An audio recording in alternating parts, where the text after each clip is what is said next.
What if Sansa Stark married Loras Tyrell? Let's explore the depths of it in the video. The gardens of the Red Keep are in bloom with a precarious summer on the edge of winter. A riot of roses and ivy wind across carved stone walls. A table shaded by a lattice. Lady Olenna Tyrell and her gaggle of handmaidens and relatives sit across from Sansa Stark. Beside Olenna is her granddaughter Margaery, radiant in pale green silk. A servant pours wine, and Butterbumps, the fool, dances nearby, performing tricks to entertain the children and bored noblewomen alike. Olenna studies Sansa with wizened old eyes. You poor child. Your betrothed is the king, and yet you smile so little. Tell me truly, how do you find Joffrey? Be honest, girl. Sansa stiffens. The question is dangerous. Every instinct she has tells her to say only what is safe. She toys with her goblet and the hem of her dress, avoiding Olenna's sharp gaze. Margaery notices the hesitation and leans forward, her tone soft and sisterly. You need not fear us, Lady Sansa. Grandmother and I only want what is best for you, and know the truth of the king. You are among friends. Theorist, he has spies everywhere. They will hear me. They will hear me, and they will tell him what I've said, and they will tell Joffrey, and... Sansa trails off. Olenna shakes her head and gestures to Butterbumps. The fool inclines his head to listen. His bells jingle on his head, and little chicks chirping at his feet as he was just about to perform a trick with them. Fool! Give us a song, and make it a nice and long one. And loud, too. The bear and the maiden fair should serve. Butterbumps clears his throat, belches, and then begins to sing loudly and off-key of the bear and the maiden fair. The fool stomps and claps, shaking the table with every line. His body performance is so loud that no one beyond the table could possibly overhear.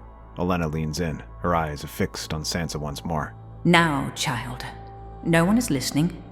Give us the truth. Sansa lowers her gaze, and her voice trembles as she finally feels comfortable enough to speak. He is horrible and cruel. He frightens me. When I displease him, he has surmanded and suppressed and beat me. He showed me my father's head, and took pride in mocking his death. We should have seen that. The boy has all his mother's malice and none of his father in him. Besides, maybe his temper. I'll not have my Rose Margaery subjected to such a frightening marriage. Olenna gives a satisfied nod. She has decided her course of action to deal with the king now. Margaery rests a hand over Sansa's, warm and reassuring. Then perhaps you need not suffer him anymore. What would you say if we were given another match? One that made you part of our family.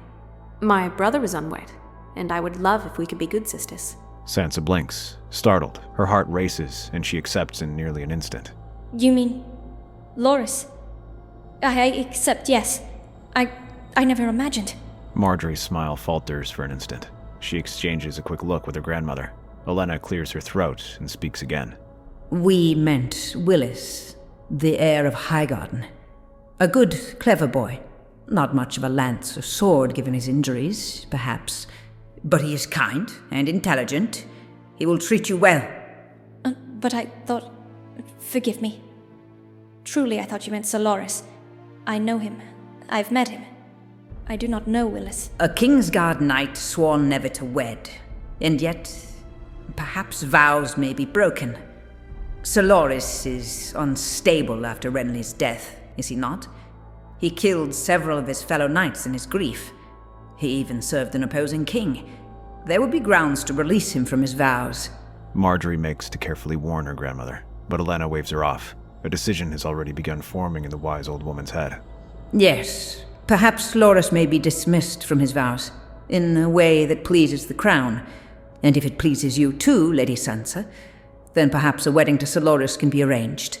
Sansa gasps, joy sparking in her eyes for the first time in months. Amidst the torture she has endured from Joffrey and her grief at the loss of her family, something good has finally happened to her. She says yes, agreeing to the match. Nearby, Butterbumps collapses in a heap, panting from his boisterous performance. With the end of his song, a deal is struck. Days later, words spread quickly through the Red Keep. Tywin Lannister is approaching the Tyrells and agrees after hours of haggling and concession. His internal reasoning is cold and calculating. If a Kingsguard may be released for marriage, then Jaime too may be freed once he returns to the capital. The precedent serves his family's needs as well. With that, the match is sanctioned. The wedding itself is hurried, performed just before Joffrey and Margaery's far grander union. Gold and green Tyrell banners mingle with Stark banners, commissioned by the Tyrells themselves to bring Sansa greater comfort. Sansa Stark, draped in silver and blue, takes the hand of Sir Loras Tyrell.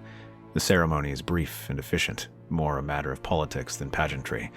That evening, a tradition is demanded. Drunken lords and ladies gather to watch the bedding ceremony with jeering voices.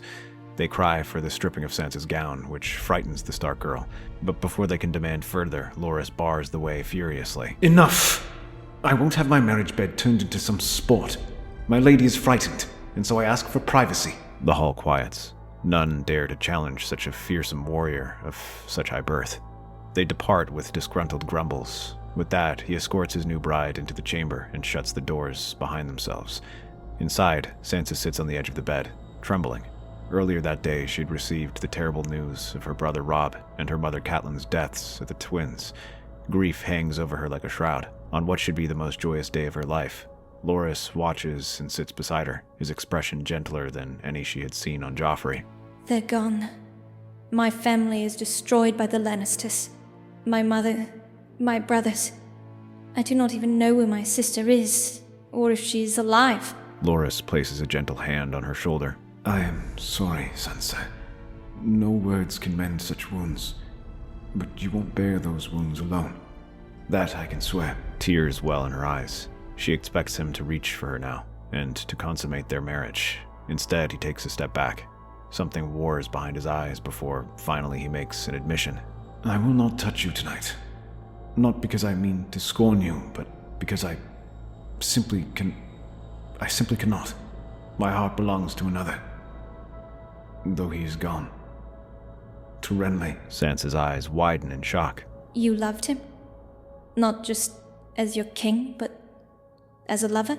He nods, his face shadowed with sorrow. Yes. And I always will. But you are not to blame for that. Sansa lowers her gaze, thinking. Slowly, she nods.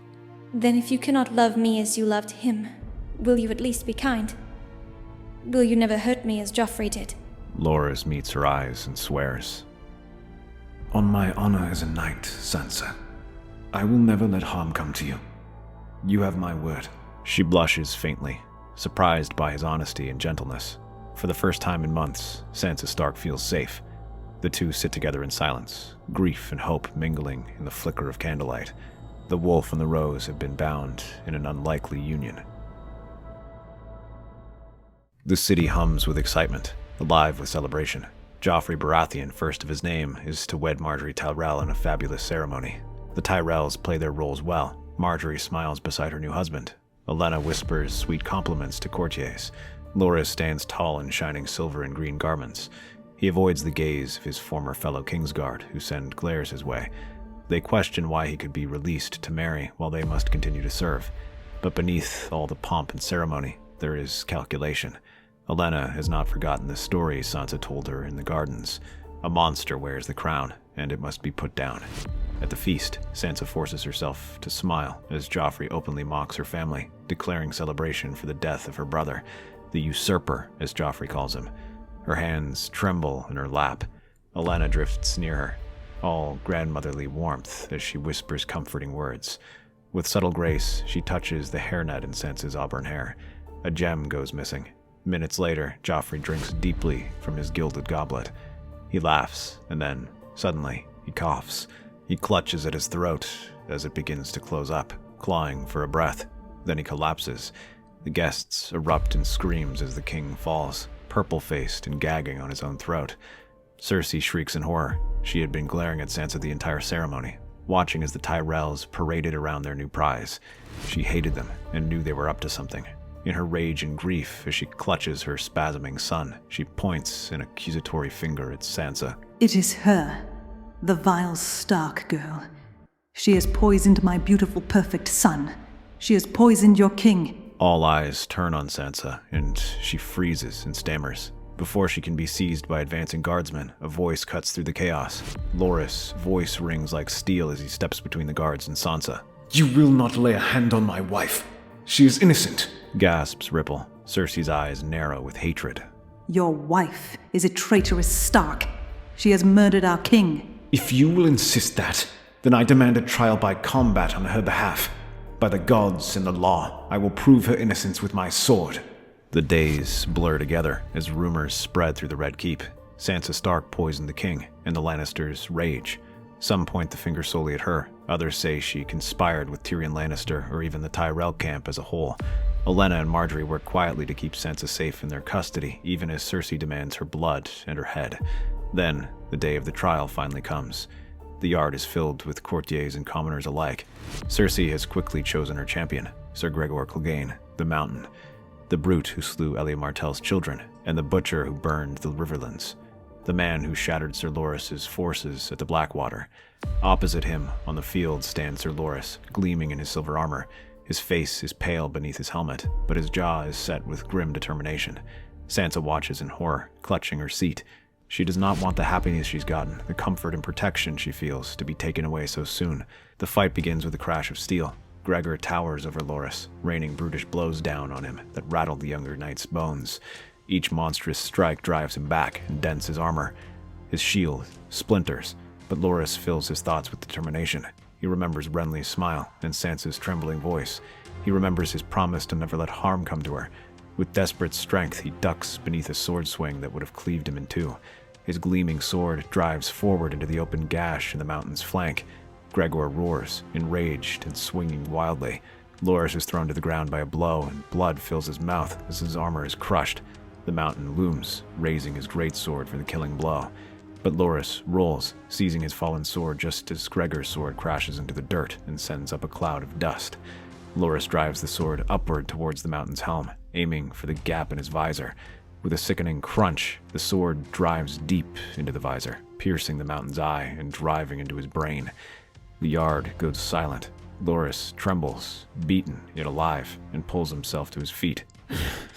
I told you, my wife is innocent. He raises his sword high before collapsing to his knees. Maesters and squires rush to the field, and he is carried away. Sansa is freed. Cersei rages, but she cannot deny the verdict. The gods themselves have deemed Sansa innocent. That night, she sits with Margaery. She feels regretful for Loras's injuries. The knight has been twisted and broken, and some fear he won't survive the night. He fought that monster for me. All for me. And now he might die. And it would all be my fault. Sometimes, Sansa, we must play the pieces we are given. My grandmother moved one, and my brother moved another. Now the board is changing. It was Loras's choice to defend you, and with his victory, the tide has changed in our favor. The words linger, and for the first time, Sansa begins to consider the game for what it is. Not songs and stories, but blood and sacrifice. In the aftermath of the trial, Roose Bolton is awarded the North, and Peter Baelish is awarded the Riverlands. The Tyrells are outraged, but the crown no longer trusts them. Though their support is needed, they are kept at arm's length, and suspicion is still held that they had involvement in the king's death. Margaery is betrothed to the new king, Tommen, in his place, which keeps the Tyrells satisfied for now. But still, they dream of pushing Sansa Stark's claim to Winterfell. Days later, Tywin Lannister dies on the Privy. His body is found at dawn with no signs of injury, and the Red Keep is thrown into chaos. Servants whisper, and guards search wildly for a plausible culprit. Poison is considered by Grand Maester Pycelle, but he can find no proof of toxin within the former hand's body. For a brief moment, the court is paralyzed with confusion, and the scramble for power begins. Though not accused, Tyrion vanishes into the night before any accusations can be leveled his way. Cersei wastes no time. She takes the regency for Tommen and begins consolidating control. Without Tywin's restraint, her paranoia quickly begins to show itself. The Tyrells would see me cast aside. They brought their girl into this family to steal my son's love. They plot against me even now. The small council shifts uncomfortably at these remarks. The Tyrells smile and bow as always, but they begin their own quiet preparations. It is becoming more and more clear that the Queen Dowager is unstable, and Olenna seeks to pave the way for Margaery to hold more power as the true queen. Sansa has now become entirely privy to House Tyrell's inner circles. Margaery counsels her in private, away from Cersei's eye. She learns quickly, taking to politics and intrigue like a duck to water. Now her free time is not spent with singing and knitting, but studying under the likes of Margaery and even Olenna. Both women teach the girl all they know and are astonished by her quick progress. She yearns to retake the north. The Boltons betrayed her brother and killed him and her mother. While Sansa has never been one to crave revenge, the resentment has slowly been brewing inside her and is stoked by the subtle encouragement of Lady Olenna. Sansa wants for those who split her family apart to pay, not just the Boltons, but the Lannisters as well, and the Tyrells are her avenue to make this happen. Cersei will strike at us all in time. She is mad and thinks we want anything but what is best for my betrothed. That woman sees ghosts on every wall. She thinks like some petulant child afraid we're going to snatch away her toys.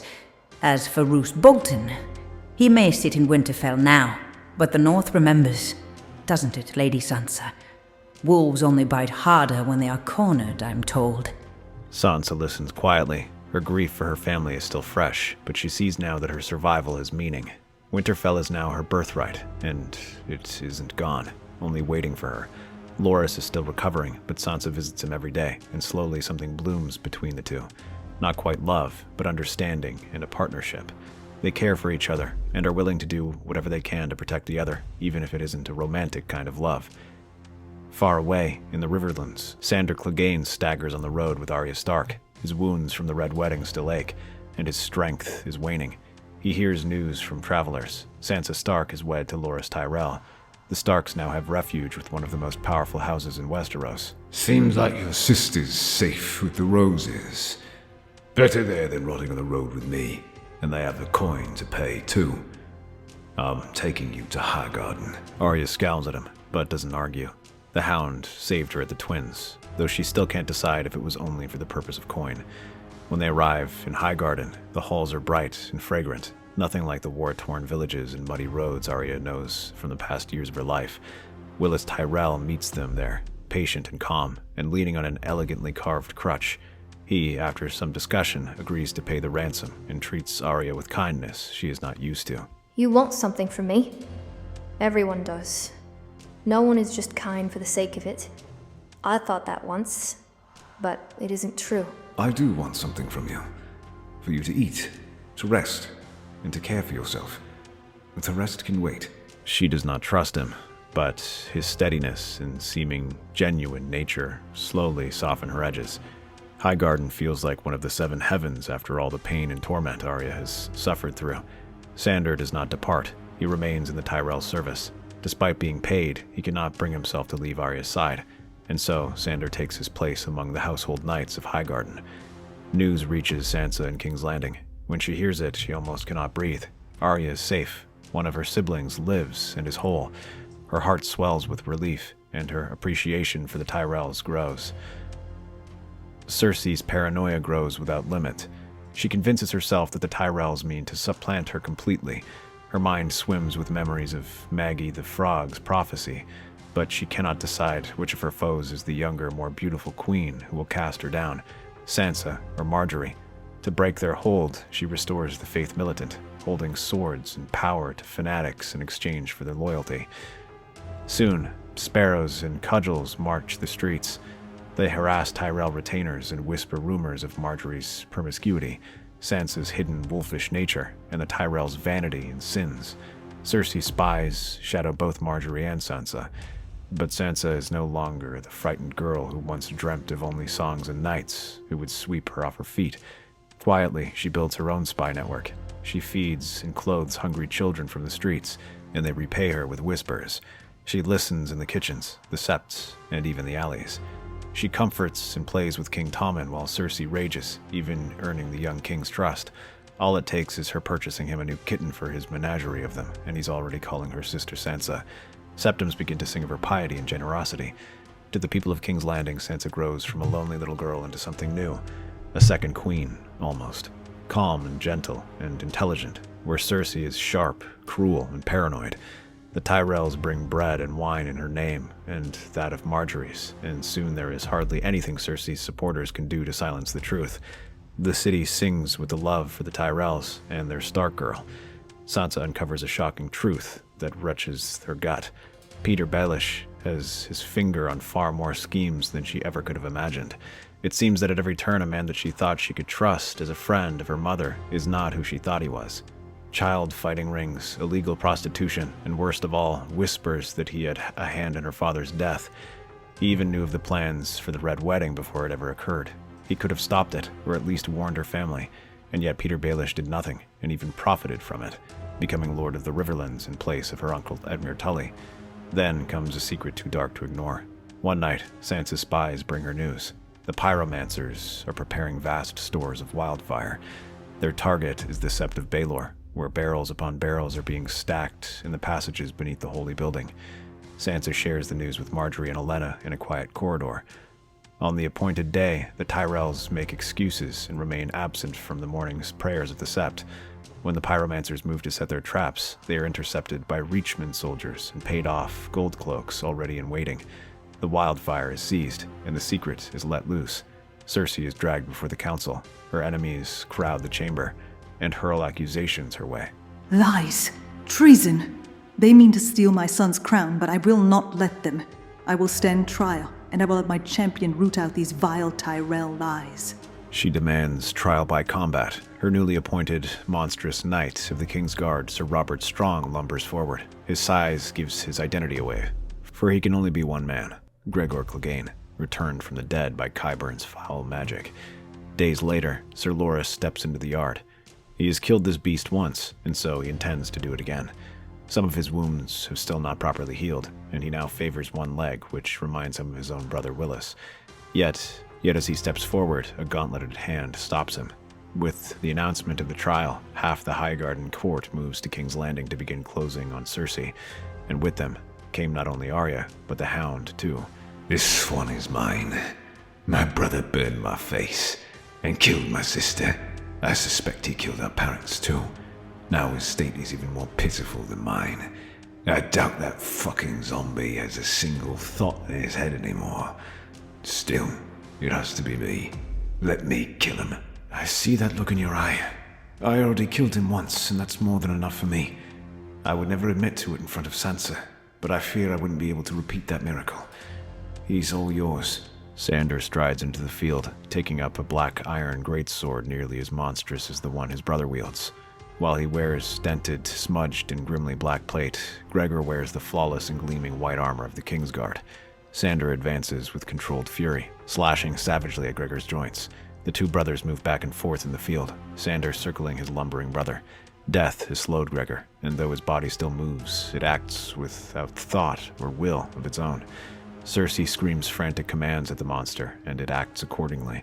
Gregor swings with crushing force, one lucky blow smashing through Sandor's shield and driving him back. Sandor tosses the shattered shield aside and takes his sword up in two hands, striking again and cursing as sparks fly. Two monsters dance around each other, both born from the same fire. You love killing, don't you? Just like you killed my little sister and our fucking parents. Let's see if you love dying just as much, you dumb big bastard. Gregor grabs Sandor suddenly with his free hand, slamming his back hard against the stone wall. Sandor spits blood, but doesn't let the opportunity go to waste. His sword buries into the gaps of Gregor's armor. The beast howls, wrenching the sword free and dropping his brother. The fight is pure chaos, both brothers bloodied and wounded. As Gregor drops his greatsword, Sandor scrambles for it. The mountain raises a booted foot to crush Sandor's skull, but he rolls under it. When he comes up again, the bloodied greatsword in his hand flashes, and Gregor's head rolls. With a thunderous crash, the mountain finally collapses and goes still.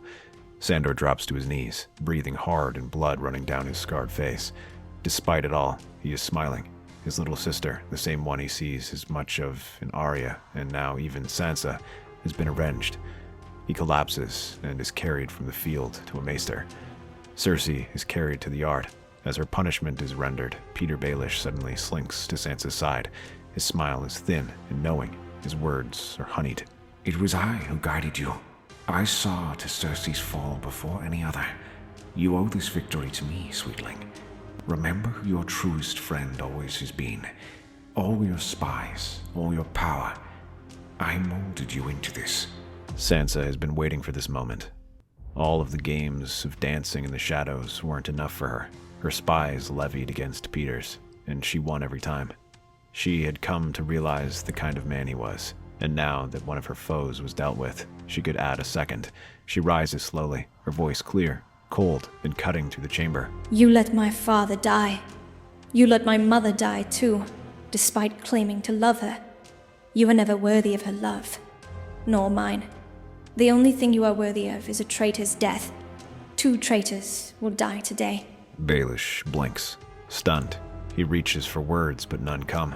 On Sansa's command, proof is brought forth to court, who are already assembled for Cersei's execution. Baelish has committed treason, been siphoning money from the crown and running illegal gambling and prostitution rings beneath the noses of both king and septum. Even Cersei is stunned by the revelation. Sansa lifts a hand, and Loras steps forward, blade gleaming. With a single stroke, Peter Baelish dies. His head rolls across the courtyard, and with it ends years of whispering schemes. Cersei shrieks, straining against her guards, raging like some mighty trapped beast. She is finished. Her last champion is slain. Her plots are unbroken, and all of her allies are gone. By the mercy of her own son, she is not executed. Instead, she is given over to the Faith, where she will serve the Seven as a silent sister for all the rest of her days. The Tyrells reign victorious in the capital now. Mace Tyrell is hand. All of Peter Baelish's spy networks have been taken over by Olenna and Margaery and Sansa, who have both won the hearts of the people. Sansa herself is no longer a pawn, no longer a victim, but a wolf in her own right. In the north, the head of Stannis Baratheon rots upon a spike above the gates of Winterfell. Snow cakes the blackened flesh, ravens pecking at what remains of the would-be Becking. His banners have been burned, and his armies have been broken. Inside the castle, Ramsay Bolton laughs. His dogs howl with him, their kennels stinking with the scent of blood of Stannis' loyal men. In his possession is Rickon Stark, bound and afraid. To his knowledge, the last living true-born son of Eddard Stark. He sends a taunting letter written on pink parchment to Jon Snow. "Deliver yourself to me, or your brother will die." A gasp breaks the silence of the Lord Commander's chamber as Jon Snow jolts upright on the table. His chest is heaving, and his skin is pale as milk. The semi-closed wounds on his chest ache. Ghost presses close to him, silent but concerned for his master. He was dead, but now he lives again. The traitors are stunned, but can do little, as they are seized by both the fanatic supporters of Melisandre and the wildlings who favor Jon Snow. He burns them for their treachery and gives a single command to his men. They are to march south to Winterfell. His brother is waiting for him, and Stannis must be avenged. He was brought back for a reason, and as he ponders what's to come next, he stares at his reflection. His eyes are now a burning red, and a single strand of white hair falls over his face. In King's Landing, the Tyrells have fully seized power under King Tommen. Their rule is far gentler than the Lannisters ever was, and now the Vale and Dorne are considering swearing their oath to the crown again. Oberyn hasn't forgotten that it was the Tyrells who saw to the death of the Mountain not once, but twice, much as he wishes it was himself who dealt the killing blow. News comes of the fall of Stannis and his army, and the fact that Ramsay has even killed his own father. Neither the Boltons nor Freys have paid for their crimes yet. Now that the power is fully within the Tyrells' hands, Sansa urges them to rescue her brother and retake her home. Loras backs her. My wife's home sits defiled by traitorous scum who broke guest right. We need to march north and set this right. It is long overdue that the north be brought to heel. That mad dog Ramsay sounds no better than Joffrey was, and we all know how that story ended. I agree with Loras. Fool as my grandson is, he is making sense for once. Garland lends his voice as well, now master-at-arms for the crown. He promises to march the armies of both King's Landing and Highgarden northward to reclaim justice. Randyll Tarly commands under him, fierce and unflinching at the thought of another bloody war. Even Mace Tyrell is convinced. He has always dreamt of the Tyrells coming to be considered more than simply up-jumped stewards, and this opportunity to control a second entire kingdom is too good for him to pass up. Green and gold rose banners march through the war-torn riverlands. As they march, the Tyrells distribute food and supplies to broken and weary smallfolk. At Riverrun, the command is given under the orders of King Tommen to release the captive Edmure Tully. As soon as her uncle is free from harm's way, Sansa gives the orders for the Freys to be rooted out and imprisoned for their crimes. Aemon Frey is pulled out kicking and screaming, and Edmure is restored to his rightful seat. Further north, the twins are besieged. They expected the Tyrells to come to them as friends, and so are caught with open gates when the Rose Banner comes marching through. Randyll Tarly oversees the siege, though it is short and mostly bloodless. Dozens of Freys are made to surrender and clapped in irons to face the king's justice later. The twins are taken from them entirely, and Old Walder's seat is awarded to Garland Tyrell and his wife Leonette Fossaway. Outside Winterfell, the forces of Jon Snow raise their banners and meet with Ramsay in a snowing field. Ramsay rides to the front of his men with a cruel smile and a little red-haired boy in his grasp, Rickon Stark. He raised a knife to the boy, but instead of harming him, he simply cuts his bonds. Go on, pup. Run. Run to your brother. He's missed you an awful lot. Look, he's so close. Ramsay points across the field, and, confused, Rickon begins to stumble forward, weakened from weeks of starvation and torture. His small legs pump desperately. Jon mounts his horse and begins riding forward, eyes wide and hand outstretched as he realizes what is happening. You're going to have to be a whole lot faster than that. And you're running in a completely straight line, too. Ramsay knocks an arrow. He turns his head away and looses it blindly. It thuds into the snow, feet away from Rickon. He fires again and again, laughing as each shot lands just shy of its mark. Jon screams Rickon's name, reaching out and powerless. Ramsay finally lowers his bow and turns to his men. All right, that's enough of that. Knock. Draw. A thunderous horn splits the air. From the southern ridgeline, cavalry makes a mad charge, green and golden armor blazing against the white snow and pale sky. The Tyrell forces have arrived. Garland leads the vanguard, his lance shattering into a bolted rider as the Tyrell forces crash into Ramsay's exposed flank. Loras follows, sword flashing atop his own mount. Sandor cleaves through men like a storm, and Randyll Tarly barks commands from the rear. Ramsay whirls, fury twisting in his face. Across the field, Rickon finally throws himself into Jon's arms. Jon holds him tightly, struggling not to cry in front of his men. Davos and Tormund both smile at the sight, but their hearts harden as chaos breaks out ahead.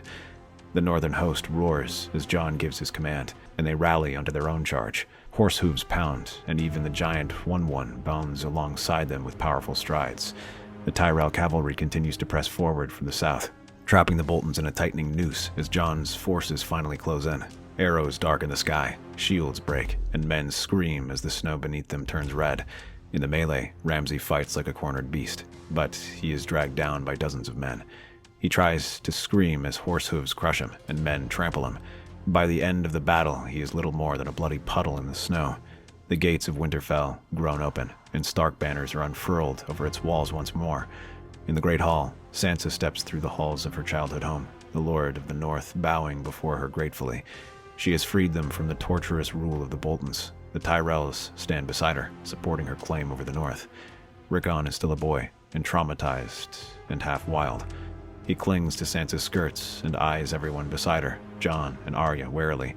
Though it pains Sansa to usurp her brother's claim, she knows he isn't fit to rule, and so he is instead named as her heir, should her and Loras never have any children. Jon refuses the lordship as well, choosing instead to return to the Wall, to guard the realm of men. His goodbye to his sisters and brother is tearful but hopeful. Melisandre accompanies Jon, whispering of his greater purpose in the far north. With that, the north is secure. Sansa rules alongside Loras as the new lord and lady of Winterfell. Though some northern lords mistrust Tyrell influence, they cannot argue against the supplies and relief they bring, and the fact that they are a far better option than the Boltons were. The council chambers in King's Landing are quiet, but tense. Sansa has been recalled to the capital alongside her husband to serve the realm once more. Olenna puffs her chest with pride at the sight of both her girls, Sansa and Margaery running circles around all of the other members of the small council. I don't plan on dying anytime soon, but when I do, I can do it in peace, knowing I've left some wise women in my wake. After all, when I am gone, someone needs to keep knocking sense into all the fat-headed men of the realm. Don't go leaving us anytime soon, Lady Olenna. We still have need of your wit and charm. You've taught me everything I know. Oh, hush with the Lady Olenna. Call me grandmother, sweetling. You have earned that much. Margaery smiles at the heartwarming scene, her heart swelling for Sansa. That frightened girl we all knew was all but gone, Sansa. I'm so proud of you. The warm and polite discussion comes to an end as Dornish envoys enter the chambers. Oberyn Martell has returned, and with him is the king's sister, Princess Myrcella Baratheon. They agree to join their unifying kingdoms under two conditions. The current vacant Stormlands be awarded to Myrcella Baratheon, and Myrcella is to be betrothed to Tristan Martell. Tommen has no reason to deny his sister the Stormlands. It is her right, after all, as a true-born Baratheon, and he loves her. Sansa and the rest of the council agree, and the decree is made. The Stormlands are granted to Myrcella, and are to be forever ruled by the descendants of herself and Tristan Martell. Dorne officially rejoins the Seven Kingdoms as they begin to rebuild from the ravages of the War of the Five Kings. Not long after the decree is made, however, a host from across the Narrow Sea lands in the Stormlands. Before Myrcella and Tristan can ever reclaim their seat, it is besieged and taken by the Golden Company, who declares for Aegon Targaryen, sixth of his name and the last living son of Rhaegar Targaryen. He is a silver-haired and purple-eyed youth, untested in battle yet, brimming with pride and arrogance. Few lords are anxious to march to his banners, save for several smaller reachman houses that have grown tired of the rapid spreading of Tyrell influence. Still, the Golden Company marches behind Aegon, disciplined and deadly, and filling the horizon with polished steel and the gleam of gold. The banners of House Baratheon are thrown from the battlements of Storm's End, and in their place, the black and red banners of House Targaryen rise. The Tyrells, wary of war and the attrition it has brought, convene to decide their response. Olenna speaks sharply, her voice cutting through the council chambers. I tire of this. This is, what, the third foolish boy who thinks he can be king just because he wants it so badly? First Joffrey, then that Bolton. Now this boy claiming to be Aegon Targaryen of all people. Let's try for peace, grandmother. I will ride for Storm's End with a delegation of envoys. I will offer him reason, and if a peaceful resolution can be found, then I will find it. There must be a way to end this without further bloodshed. Very well. Though I am not expecting much in the way of peace from a house whose words are fire and blood. So tiresome. You youth never seem to grow tired of your wars. Clad in a simply adorned yet nonetheless elegant travel cloak, Sansa rides out to the capital, flanked by a small guard. Wind and rain are whipping across the Stormlands when she finally approaches the castle a week later. She enters the gate with only the left and right, a pair of twin guardsmen lent to her by Olenna, to guard her. Aegon awaits her in the Lord's chamber, standing tall, his violet eyes sharp as he assesses her worth. Sansa curtsies politely before standing back to her full height and speaking with a voice full of authority, though not devoid of kindness. Aegon Targaryen, the Seven Kingdoms have long suffered from the War of the Five Kings. We grow weary of war, and I am sure your men are not eager to die. Please, give peace a chance, and take Dragonstone for yourself. It is unclaimed, and you can rule it without needing to shed a single drop of blood. Dragonstone is but a token piece of what I am owed, Lady Sansa. My true birthright is the Seven Kingdoms as a whole. I will not settle for a single island. Sansa's fingers tighten on the hem of her cloak as she answers him. Then you leave us no choice. I gave you a chance for peace, but if you wish for war, then we will give it to you. All Seven Kingdoms stand united against you. Her words are measured, her composure unwavering, but behind her eyes there is a spark of regret. She departs Storm's End with the same calm determination she rode in with, knowing the armies of Westeros await her response. The banners are raised across the Seven Kingdoms as Sansa spreads Aegon's refusal of peace to the Regency Council. Loras and Garland Tyrell, as well as Randyll Tarly, take charge of mustering forces for a march on the Stormlands. Few of the Stormlords have bent their knees to the dragon, and so the Tyrell and King's Landing armies converge in the Stormlands. They find support from the local Stormlords bolstering their ranks. Outside of Storm's End, the Golden Company's many ranks stand shoulder to shoulder in the lashing rain. Their golden armor catches what little light still gleams through the storm clouds. Elephants trumpet as they begin to march on the arriving armies of the Crown. Garland and Randyll led the charge against the Golden Company, though Loras is conspicuously absent from their ranks. Harry Strickland rallies his company for a blood battle as they stand their ground to defend Storm's End and their king. Within the black waters of Stormbreaker Bay, a small boat carrying a dozen men paddles through towards Storm's End. Loras Tyrell commands them, and Davos Seaworth leads the way. Returning to this place brings back bitter memories of Loras's lost love, but he chooses not to dwell on the past, keeping his sword sharp and ready. Davos has been in this secret passage once before. As he had sheepishly admitted, he was unwittingly made part of the assassination of Renly Baratheon. Loras would have killed him for that admission, had Sansa not earlier tempered his response. She was the only one who could calm his anger. As the ship docks in the cavern below Storm's End, the armored men depart onto the stony shores. Davos leads them by torchlight as they march towards a hidden entrance into the castle. One by one, Loras and his men slip into Storm's End, as quiet as phantoms, emerging within the inner walls of the fortress. Aegon awaits within the keep alongside a squadron of Golden Company guardsmen, preparing to join the fray of battle against his advisor's wishes. He had been persuaded to remain out of the initial defense, but he can no longer stand by as his men are slaughtered. At his hip is Blackfire, the Valyrian steel sword of his house that had been passed from king to king through the generations. He turns as Loras and his men suddenly pounce. Loras' blade moves like a storm, cutting down half a dozen guards before he finally reaches the Targaryen pretender. His polished steel blade meets the dark rippled metal of Blackfire, the two men clashing in battle, sparks flying with each parry and strike. Aegon fights with arrogance, relying on speed and the advantage that Blackfire grants him, while Loras counters with experience, precision, and the calm of a knight who has faced death multiple times. I fought bigger men than you and brought them down, usurper. You're just a boy playing at being king.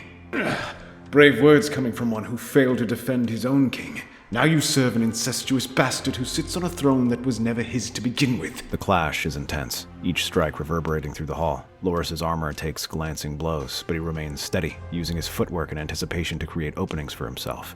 Aegon presses forward, his youth giving him boldness, but Loras always remains one step ahead. The Knight of Flowers exploits every single overreach. The duel moves through the hall, striking columns, knocking over vases and statues. Both fighters are drenched in sweat and focused entirely on their own victory. Finally, Loras creates an opening, disarming Aegon with a deft maneuver and pressing his sword to the boy's throat. The room falls silent, the clatter of steel gone, leaving only heavy breathing behind. I do not wish to kill you. Surrender. I have seen one king die already, and you are just a boy, reckless and arrogant. Do not make me kill you. Aegon falters, his pride clashing with his fear. His eyes meet Loras's, and the weight of defeat finally settles upon him. Finally, with a reluctant bow of his head, he concedes. I surrender. Aegon is brought out before the Golden Company, and they are forced to surrender under threat of his execution should they not comply. The Targaryen heir is taken into custody as a hostage of the crown, treated well, but his true fate will be left until Tommen comes of age. With the war concluded, Margaery and Olenna continue their tutelage of young Tommen, nurturing him into a thoughtful and capable ruler. Their guidance ensures that the crown is not left weak, even as the shadows of war finally recede. Tommen proves eager to learn and fond of his wife-to-be in Margaery. His coming rule looks hopeful. Sansa and Loras, meanwhile, return to the north and to Winterfell to be with Rickon and to rule. Northern lords bow low for the Lady Paramount and her consort, some faces filled with relief and others with grim approval. The north belongs to the Starks again. The wolf and the rose stand together. Sansa and Loras' marriage becomes a symbol of unity, strength, and justice. Months pass, and seasons change. Old wounds heal, and the scars of war become nothing but memory. The wall stands strong under the rulership of Jon Snow, and even Aegon finds a modicum of peace with his position as hostage. Then, to the astonishment of both Loras and Sansa, Sansa falls pregnant. A child is born, a son, healthy and strong. They name him Eddard, a living testament to their union. The realm breathes again, and even the small folk flourish under the combined rule of Tommen's Regency Council. That's our theory. Westeros is a land filled with exciting stories and possibilities, and we love exploring them. If you want to accompany us on this journey across the Seven Kingdoms and beyond, then please like, share, and subscribe to our channel.